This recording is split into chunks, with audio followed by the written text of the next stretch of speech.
Puji syukur kita aturkan kehadirat Allah Subhanahu wa taala yang telah memberikan kita hidayah dan rahmat sehingga kita bisa berkesempatan untuk melakukan aktivitas kita dalam kehidupan sehari-hari.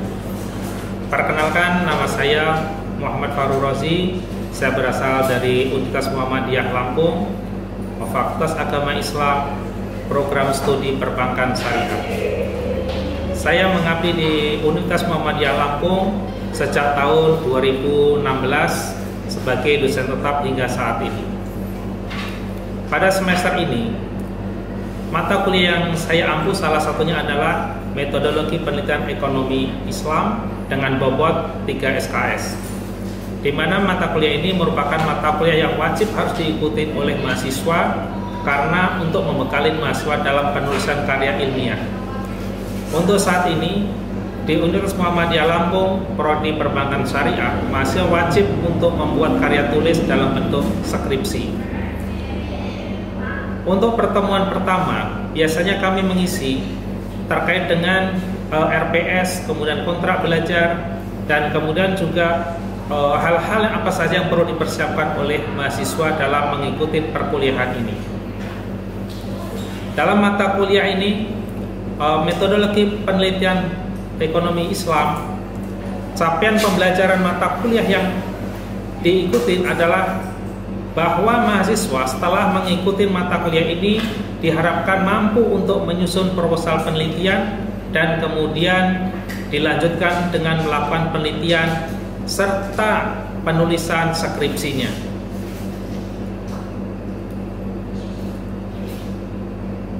Materi pembelajaran yang ada dalam metodologi penelitian ekonomi Islam yaitu pengantar metodologi penelitian, kemudian konsep dasar penelitian ekonomi Islam, kemudian topik dan permasalahan penelitian, kemudian fungsi teori dalam penelitian, metode penelitian dasar, hipotesis, kemudian teknik pengumpulan data, kemudian teknik analisis data, proses penulisan laporan penelitian dan menyusun proposal.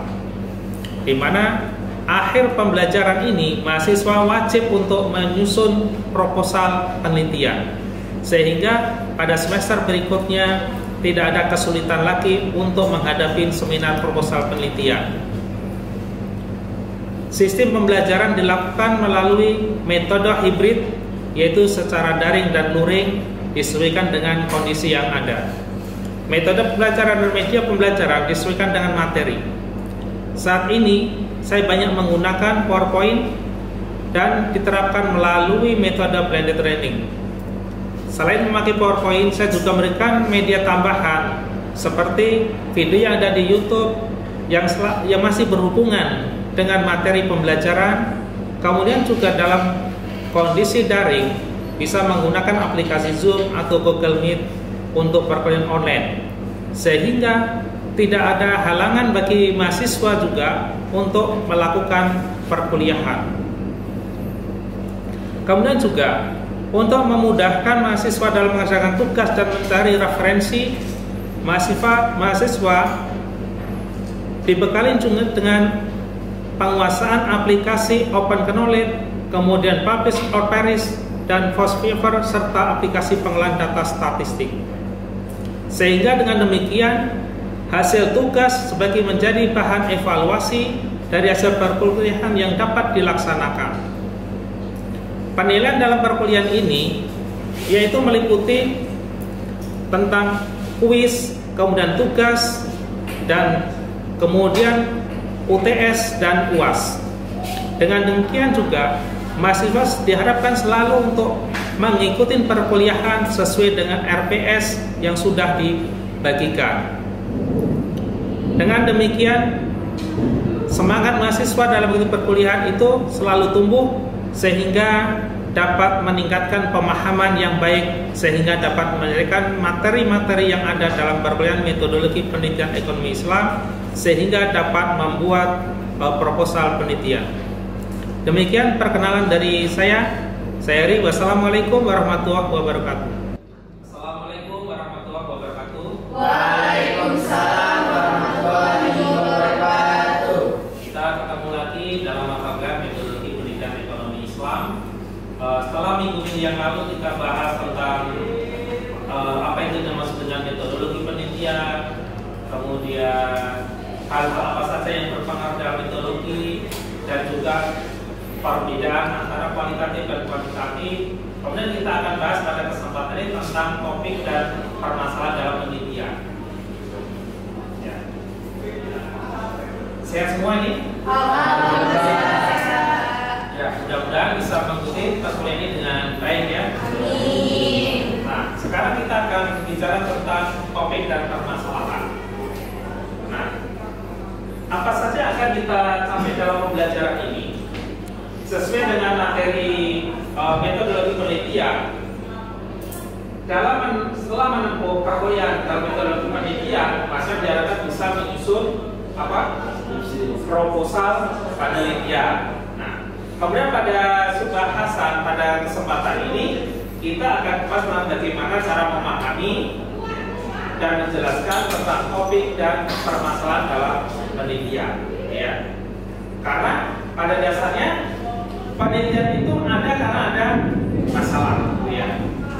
Nah, kalau kita bicara tentang topik itu sebenarnya adalah suatu pokok permasalahan yang akan dikaji dalam penelitian. Nah, topik itu luas sekali ya. Jadi kalau kita bicara tentang ekonomi Islam, itu sama aja dengan permasalahan yang ada di ekonomi konvensional, ya. Jadi luas. Makanya dalam hal ini, dalam suatu penelitian itu sebenarnya kita jangan terkotak. Oh, ini adalah di keuangannya, ini di bidang konsumsi, ini di bidang distribusi. Semua itu luas. Itu adalah merupakan suatu topik besar. Jadi pada dasarnya topik penelitian itu adalah pokok permasalahan yang akan dikaji dalam penelitian, ya. Jadi makanya perlu kita pahami apa itu topik. Ini ada salah satu ahli ya dari topik itu menyatakan bahwa topik penelitian itu adalah landasan dasar yang harus dimiliki sebelum langkah penelitian dilanjutkan atau dilakukan. Karena apa? Hal ini menyangkut pada proses secara tertentunya pelaksanaan percakapan yang baik dan secara sistematik dilakukan untuk meningkatkan kredibilitas penelitian yang dilakukan. Jadi harus ada dulu topik. Kita harus jelas topiknya apa. Apalagi nanti ada penelitian kualitatif, ada penelitian kuantitatif. Nah, mana yang lebih mudah, mana yang akan dipilih, itu tergantung dari masalah apa yang akan dikaji dalam penelitian saudara semua.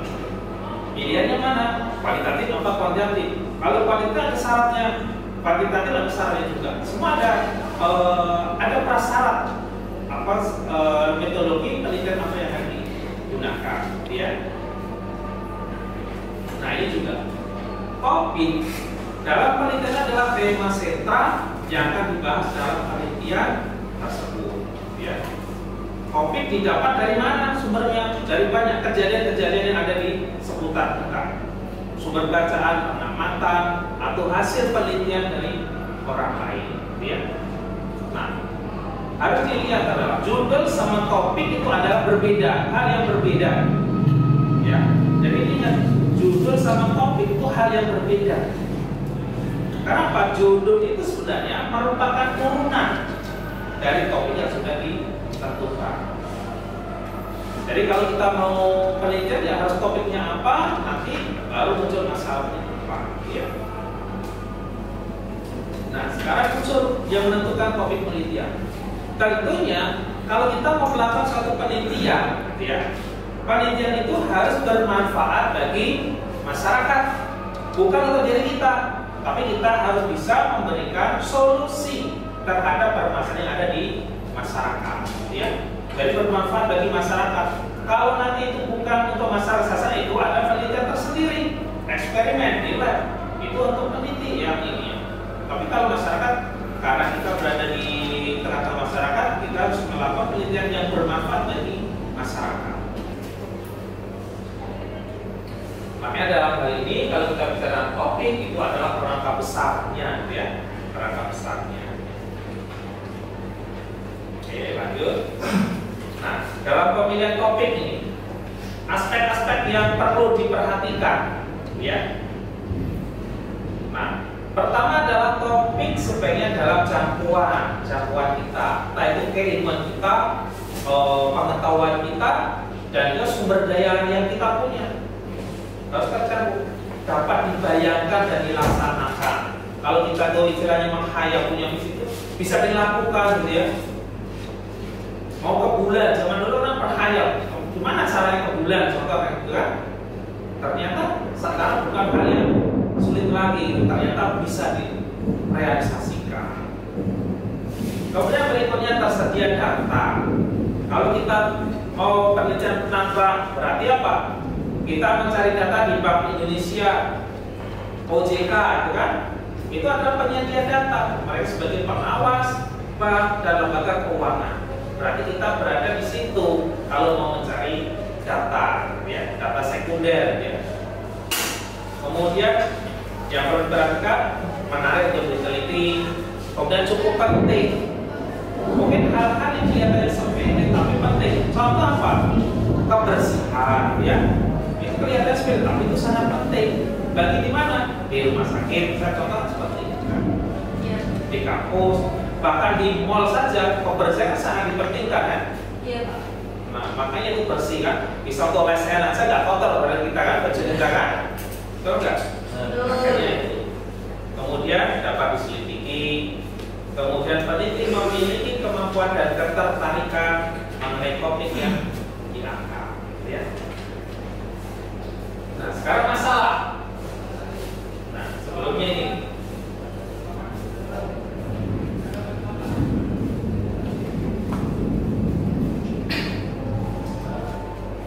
Setelah topik, ya.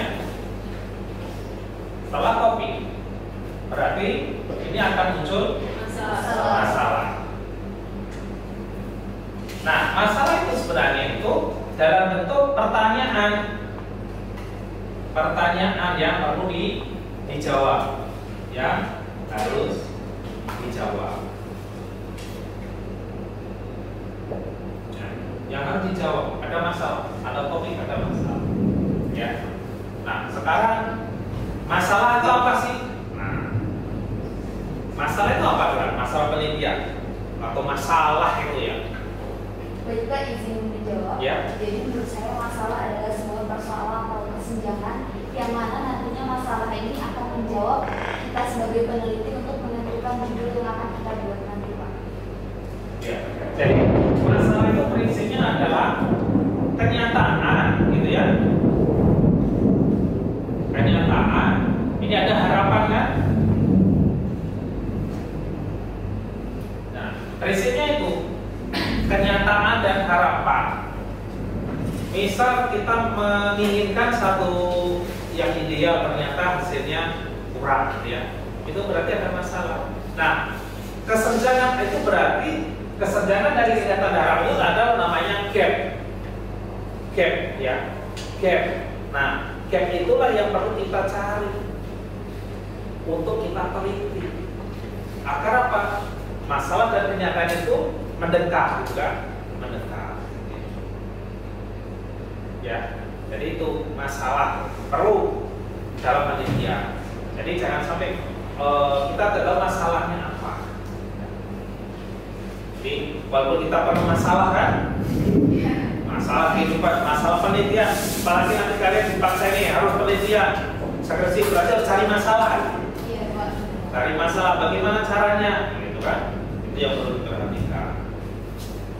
Jadi pada dasarnya masalah penelitian itu adalah pertanyaan yang sengaja dia coba dicari jawabannya melalui penelitian. Bisa jadi suatu masalah itu adalah sebab akibat. Apa yang maksudnya sebab akibat? Sebab akibat. Ada yang tahu? Sebab akibat. Itu kan perlu dicari tahu kan dalam suatu masalah itu. Sebab akibat itu kalau misalnya melakukan A berarti menyebabkan B, gitu kan? Itu ada sebab akibat. Kalau orang melakukan A akan menjadi B. Itu sebab akibat. Jadi itu juga salah satunya, ya. Akibat interaksi dari apa? Beberapa variabel atau beberapa fenomena yang terjadi, ya. Kemudian Masalah penelitian tadi sudah Bapak sebutkan tentang adanya gap tadi, ya.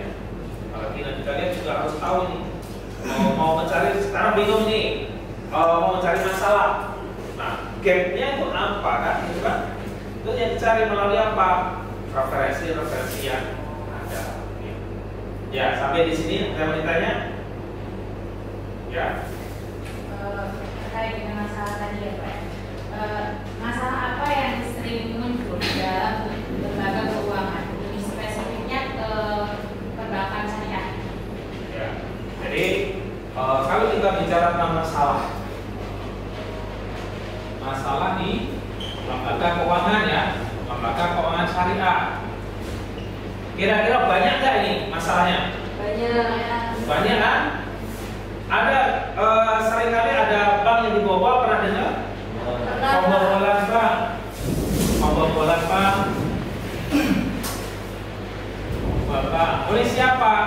Bisa oleh oknum. Nah, ada oknum, ada pihak kedua. Ya. Ini contohnya nih pembobolan bank. Apalagi sekarang zamannya bank digital. Safety-nya harus besar kan? Beda dengan situs-situs yang bisa milik pemerintah. Itu bagi hacker itu sangat gampang untuk membobol, mengganti-ganti itu gampang. Tapi pada hari ini Pak, itu sudah berlapis-lapis pengamanan, tapi masih ada kebobolan. Makanya di sini semakin tinggi satu tingkatan, orang akan semakin penasaran. Mampu nggak sih membobol kan, gitu kan? Dia dilakukan seperti itu. Dan juga apa? Oknum bank juga bisa. Pernah dengar kasus Bank BRI dibobol oleh kasirnya, retailernya? Pernah kan? Kenapa? Memalsukan apa? Dengan cara apa? Memalsukan slip penarikan. Ya, teller kan bisa menginput nih, bisa menginput transaksi. Jadi dia melakukan itu dengan cara memalsukan tanda tangan. Bahkan cek juga ada kasusnya besar ya, ada Miranda apa namanya itu nasabah itu kan menitipkan dana sampai miliaran gitu ya ke dia, tapi sama aja di tanda tangan dipalsukan, lalu cek penarikan dulu. Nah, itu. Kemudian pembobolan, terus apa lagi masalahnya? Nasabah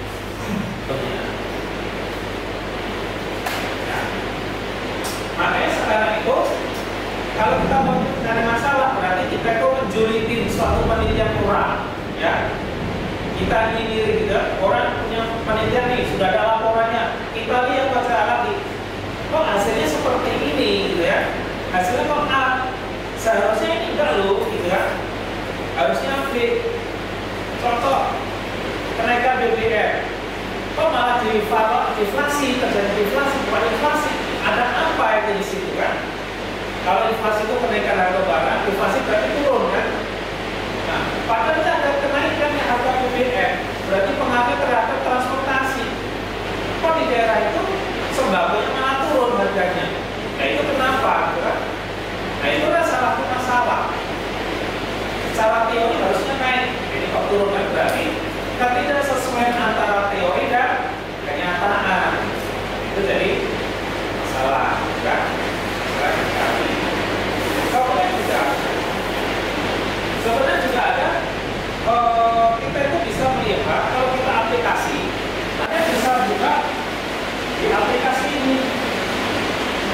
Ini adalah penelitian yang terjadi, yang sudah dilakukan oleh orang. Nah, kita melihat apa sih kita mau lihat dan mau kita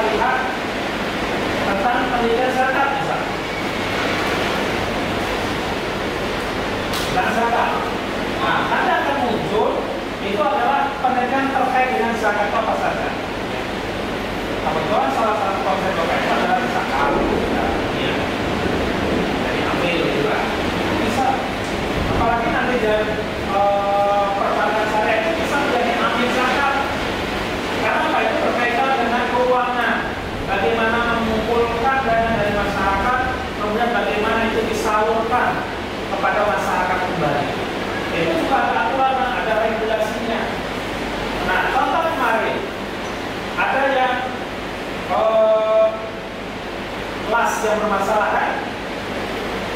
Ada penyelewengan sampai ditutup kan, ditutup, tarik izinnya, dicabut izin operasionalnya. Ya karena apa? Ketidaktransparan dari lembaga awasi. Ya. Nah makanya peluangnya besar. Kok bisa menjadi kelas itu juga sudah jelas namanya nil bisa bukan? Ini kita mencari tema misalnya tentang zakat ya.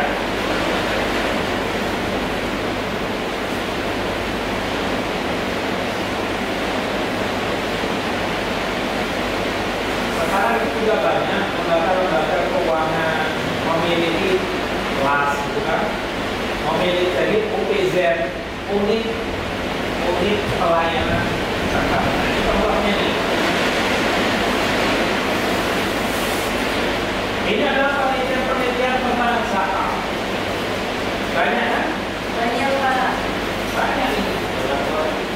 Makanya itu bisa dicari ya. Jadi masalahnya apa di sini? Tentang zakat macam-macam. Sekarang saya boleh nggak sih zakat melalui digital? Kan dari perkembangan baru kan? Dulu kan ada kalau mau zakat itu harus ngantar ke amil kan? Zakat sekarang kan tinggal transfer. Sama secara ini kan ada fatwanya yaitu membolehkan. Ya, ya. Ada lagi yang ditanya? Ya. Kita membahas tentang penelitian. Yang mana yang didahulukan dalam penelitian? Apakah itu judul penelitiannya atau masalah penelitiannya? Ya. Ada ini manusia. Jadi ini apa? Ini tadi. Antara masalah Atau judul. dan judul. Ya. Masalah dan judul. Tadi sudah tahu kan masalah itu apa? Sudah tahu kan? Nah, makanya sekarang kita mau melihat apakah ini yang kita mau cari adalah hubungan sebab akibat, contohnya hubungan sebab akibat. Apa? Sebab akibat pengaruh, ya, pengaruh dari variabel ya. Bisa kenaikan dividen, kenaikan dividen, ya, dividen. Terus ini harga. Nah kita mau lihat dulu harga sembako.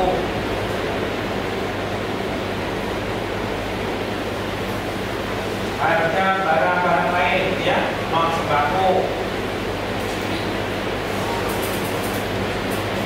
Ya, kita mau melihat ini. Ini judul tidak akan ada kalau tidak ada ini. Ya, judul tidak akan ada ini. Jadi artinya apa? Berarti masalahnya ada dulu, baru setelah itu judulnya, gitu ya. Jadi pada penelitian itu diawali dari adanya masalah. Ya, ya bisa dipahami. Ya. Yang lain ada pertanyaan?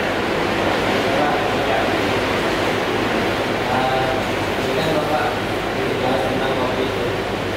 Saya bertanya tentang apakah kopi di dalam lembaga keuangan bisa menjadikan masalah dari penelitian? Nah, ini banyak sebenarnya ya. Nah, dari contoh yang tadi Bapak sebutkan, topik besarnya adalah topik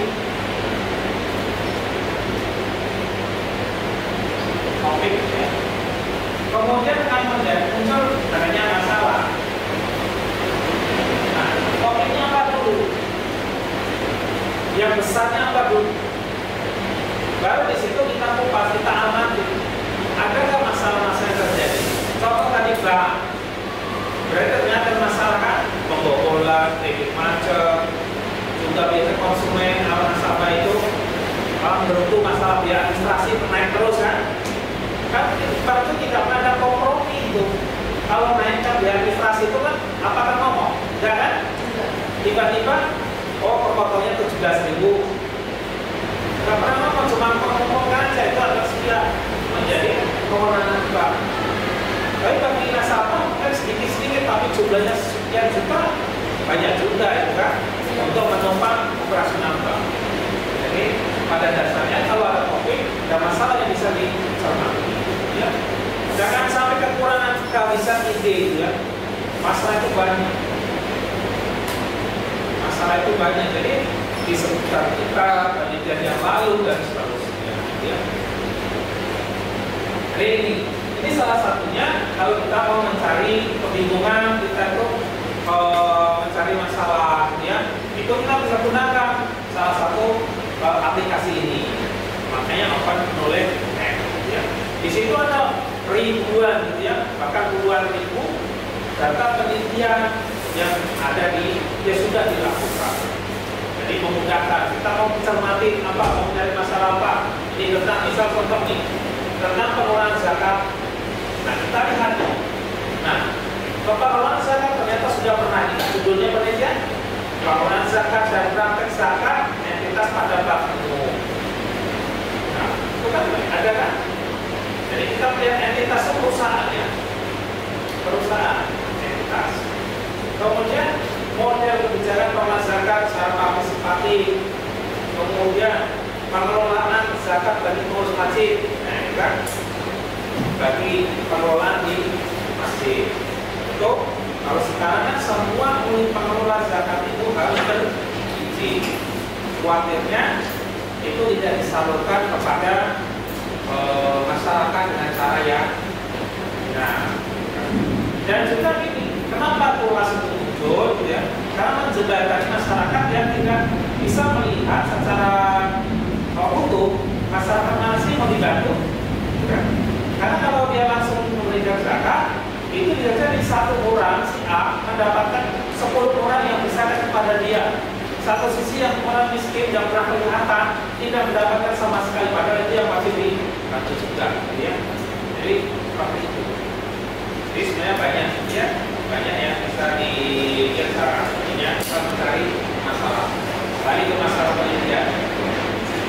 Jadi pada dasarnya kesenjangan antara yang sedang terjadi dengan apa yang terjadi itu adalah suatu hal, antara kenyataan dan yang terjadi itu adalah suatu masalah yang bisa dianalisis.